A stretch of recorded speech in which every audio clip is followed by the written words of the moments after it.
Hello friends, स्वागत है आपका हमारे चैनल पर। तो आज हम जो वीडियो लेके आई हैं बहुत ही स्पेशल वीडियो रहने वाली है।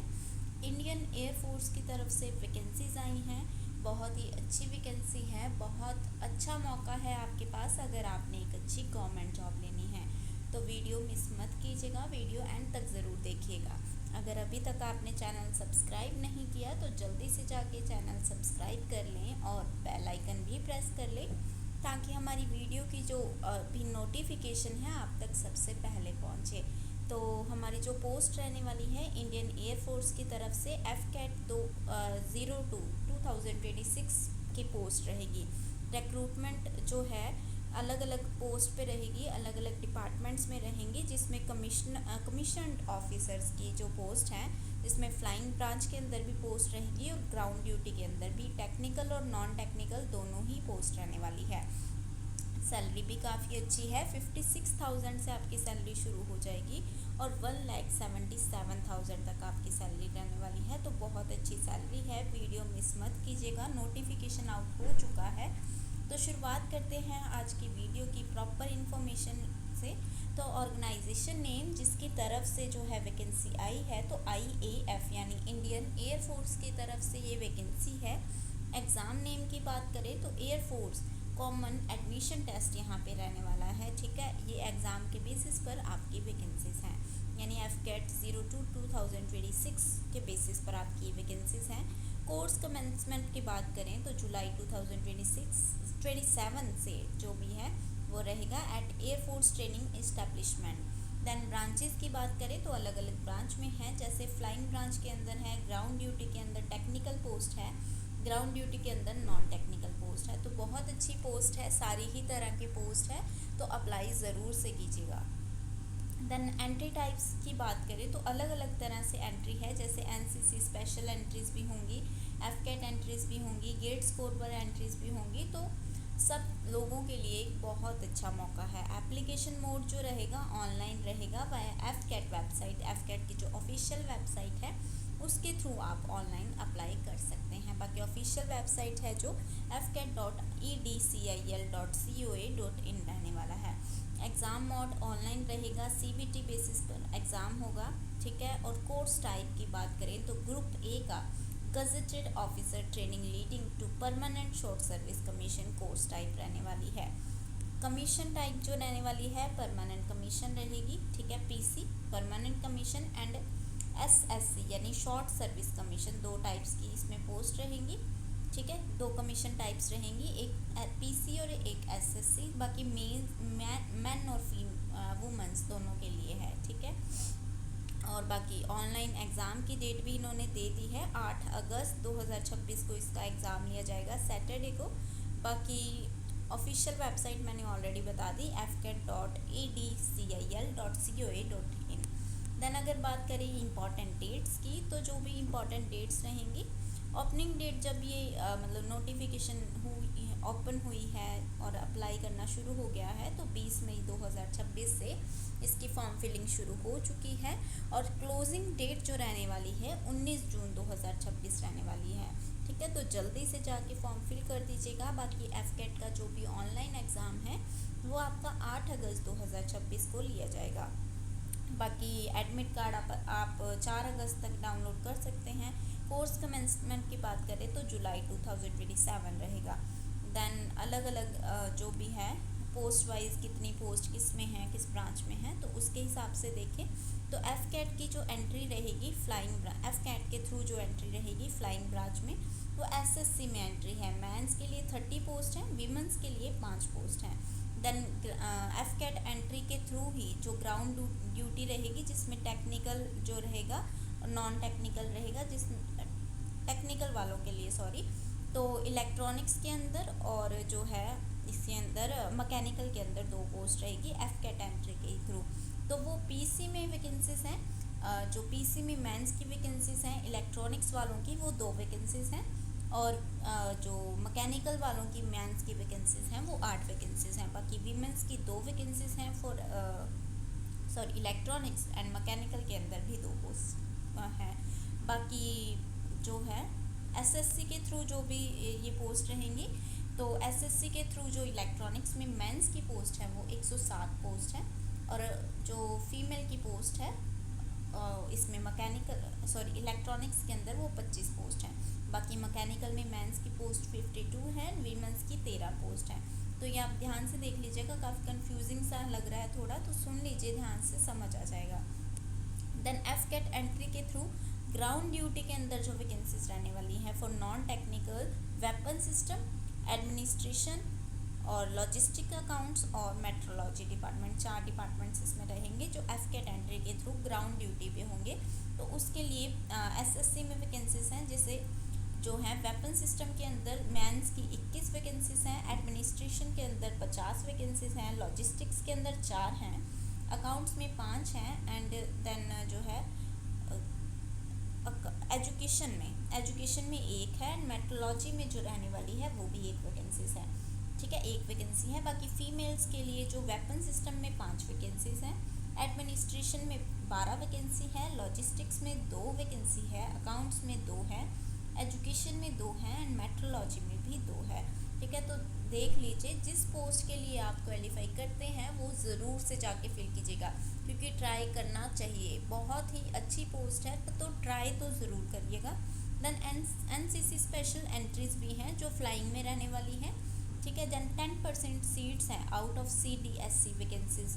ठीक है, जो PC की एंट्रीज हैं वो फ्लाइंग NCC वालों के लिए है, एंड 10% सीट्स आउट ऑफ एफकेट vacancies for SCC reserve for NCC air wing C certificate holders के लिए जो भी ये वैकेंसीज हैं। 10% सीट्स हैं जो PC वाले, और 10% सीट्स हैं जो एफकेट के थ्रू SSC रिजर्व रहेंगी NCC एयर विंग के लिए, जिनके पास C सर्टिफिकेट होल्डर्स होंगे उनके लिए। ठीक है, तो गेट स्कोर की एंट्री के बेसिस पर भी आपको ग्राउंड ड्यूटी पर जॉब मिलेगी। तो टेक्निकल के अंदर पोस्ट रहेगी जिसमें इलेक्ट्रॉनिक्स में और मैकेनिकल में दोनों डिपार्टमेंट में रहेगी। अगर PS में बात करें तो जो मैन हैं और फीमेल है, मेल एंड फीमेल दोनों हैं, तो 1-1 वैकेंसी दोनों डिपार्टमेंट में यहाँ रहने वाली है। और जो आपकी SSC में रहने वाली है तो उसमें अगर आप इलेक्ट्रॉनिक्स में करना चाहते हैं, मेल है तो आपकी 12 वैकेंसी है, अगर फीमेल है तो 3 वैकेंसीज हैं। बाकी अगर आप मैकेनिकल में करना चाहते हैं तो मेल्स के लिए 6 वैकेंसीज हैं, फीमेल के लिए 1 वैकेंसी है। ठीक है, नेक्स्ट अगर हम बात करें एलिजिबिलिटी क्राइटेरिया की, तो नेशनलिटी आपकी इंडियन सिटीज़न होने चाहिए हो आप। देन एज जो रहेंगी फ्लाइंग ब्रांच के लिए, जिनके लिए स्पेशली फ्लाइंग ब्रांच में आपकी एज 20 से 24 साल के बीच में होनी चाहिए। प्लस है जो आपके पास candidates holding valid and current commercial pilot licence issued by DGCA, आपके पास लाइसेंस होना चाहिए अगर आप फ्लाइंग ब्रांच में जो है अप्लाई कर रहे हैं। एफकेट और NCC स्पेशल एंट्री दोनों में ही आपको इस चीज़ की ज़रूरत पड़ेगी। देन एज की बात करें ग्राउंड ड्यूटी वालों की, तो मैंने ऑलरेडी फ्लाइंग वालों की बता दी है, 20 से 24 साल के बीच में होनी चाहिए, जिसमें इन्होंने डेट भी दे दी है कि 1 जुलाई 2027 तक ही आपकी एज कंप्लीट होनी चाहिए। बाकी जो बॉर्न होने चाहिए आप 2 जुलाई 2003 से लेके 1 जुलाई 2007 के बीच में बॉर्न होने चाहिए।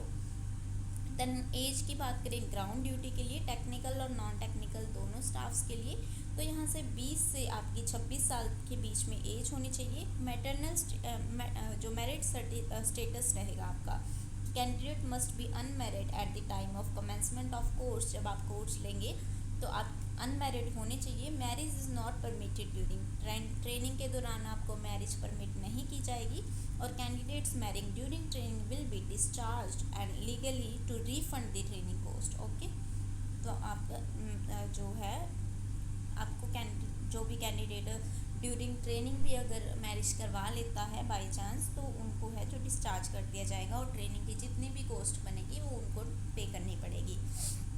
देन एजुकेशन क्वालिफिकेशन की बात करें फॉर फ्लाइंग ब्रांच, तो आप must have passed with mathematics and physics at +10+2। ठीक है, 10+2 के अंदर आपकी मैथमेटिक्स यानी PCM होनी चाहिए आपके पास, and one of the following इसमें जिसमें ग्रेजुएशन आपकी कंप्लीट हो या तो 3 साल की, ठीक है, किसी भी ब्रांच से हो, डिसिप्लिन से हो। बाकी नहीं, अगर आपके पास BE BTech है तो भी आप इस फॉर्म को अप्लाई कर सकते हो।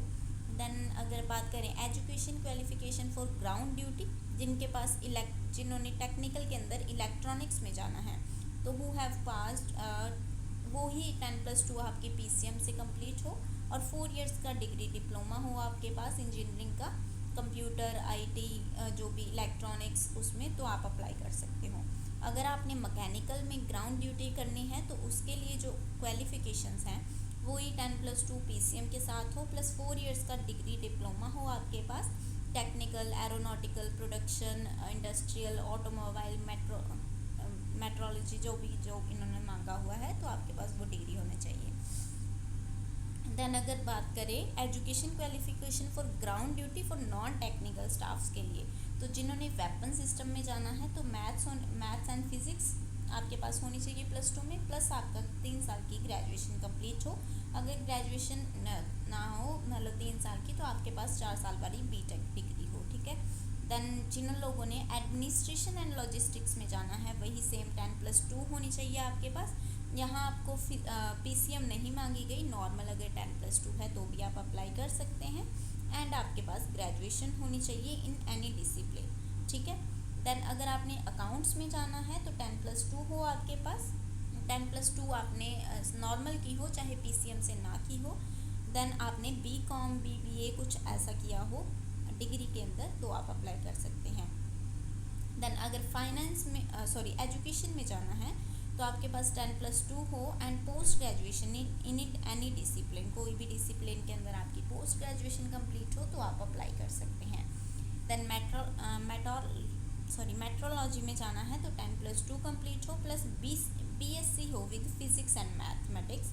अगर BSc ना है फिजिक्स एंड मैथमेटिक्स के अंदर आपकी, तो 4 इयर्स का आपका इंजीनियरिंग टेक्नोलॉजी का डिप्लोमा होना चाहिए, किसी स्पेसिफाइड स्ट्रीम्स तो इन्होंने दी है, ठीक है। जो फाइनल ईयर कैंडिडेट्स हैं उनके लिए स्पेशल है कि candidates in final year semester में apply if they have no present backlog, कोई बैकलॉग नहीं है तो आप अप्लाई कर सकते हैं। देन NCC स्पेशल एंट्री जो रहेगी, mandatory NCC air wings senior division C certificate acquired with in 2 years from FCAT registration date, okay. Gate score वालों के लिए भी स्पेशल कि candidates with BE BTech in eligible branch and valid gate score last 3 years from course start, जो last 3 years में आपका जो भी गेट का स्कोर है दिया है आपने एग्ज़ाम, तो वो कैलकुलेट किया जाएगा। In notified subjects can apply, ठीक है, जो भी सब्जेक्ट्स होंगे उसके अंदर आप अप्लाई कर सकते हैं। FCAT एग्ज़ाम इज़ एग्जम्प्टेड, आपको FCAT का एग्ज़ाम एग्जम्प्ट कर दिया जाएगा। Shortlisting candidates go directly to AFSF, मतलब उनको डायरेक्ट ही जो है जॉइनिंग दे दी जाएगी कोर्स के अंदर, उनका कोई भी FCAT का एग्ज़ाम नहीं होगा अगर आप क्वालिफाई हो जाते हैं गेट के स्कोर के बेसिस पर, ठीक है। Then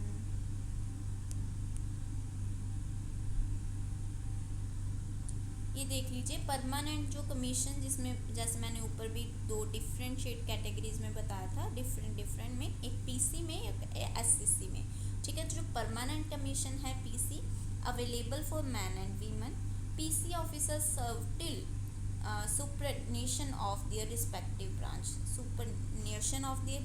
branch and short service commission जो फ्लाइंग ब्रांच वाले हैं, engagement period of 14 years from the date of commissioning for man and women, 14 years तक सर्व कर सकते हैं।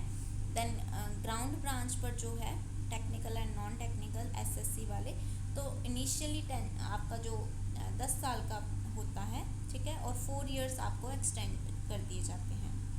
देन पेंशन की बात करें तो SSC officers are not initiated for pension, PC officers get pension as per rules. अगर आप PC में जाते हैं तो आपको पेंशन लास्ट में मिलेगी जब अभी आप रिटायर होते हैं, और पर SSC वालों को नहीं मिलेगी। एप्लीकेशन फ़ीस की अगर हम बात करें तो FCAT एंट्री के लिए सारी ही ब्रांचेस के लिए 550 रुपीज़ फ़ीस लगेगी, और NCC स्पेशल और गेट स्कोर एंट्री वालों के लिए कोई भी एग्ज़ाम की फ़ीस नहीं है यहाँ पे। सिलेक्शन प्रोसेस सिंपल है, FCAT का एग्ज़ाम होगा, ठीक है। FCAT के एग्ज़ाम में general awareness, verbal ability in English, numerical ability, reasoning and aptitude test होगा। 2 घंटे का एग्ज़ाम होगा, 120 मिनट दिए जाएंगे, यानी 100 क्वेश्चंस होंगे, 300 मार्क्स के होंगे, ठीक है। और each correct answer carry 3 marks and wrong जो है 1 नंबर की नेगेटिव मार्किंग